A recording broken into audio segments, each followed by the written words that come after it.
नमस्कार, the news प्लसच्या बातमीपत्रात आपणा सर्वांचं स्वागत। सुरुवातीला पाहूयात हेडलाईन्स। दोन्ही ताईंनी बळीराजाच्या नुकसानीबद्दल व्यक्त केल्या संवेदना।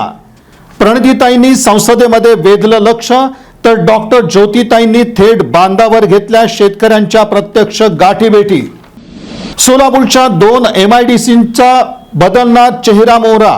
शासनाने तब्बल 56 कोटींचा निधी केला मंजूर। आमदार देवेंद्र कोठे यांच्या अथक पाठपुराव्यास आलं मोठं यश।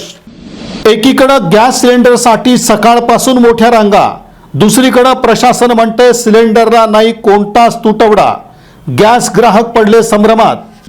प्रभाग क्रमांक 15 मधील विविध भागातील पाणी पुरवठा राहणार पूर्ववत। नागरिकांनी साजरा केला आनंदोत्सव। लोकप्रतिनिधी आणि नेतेगणांच्या यशस्वी मध्यस्थीनंतर जीव पडला भांड्यात। पाण्यासाठी विष्णुनगरातील नागरिक बनले हवालदिल। पालिकेवर सोडलं घणाघाती टीकास्त्र, तर अधिकाऱ्यांचा केला चांगलाच पाणउतारा।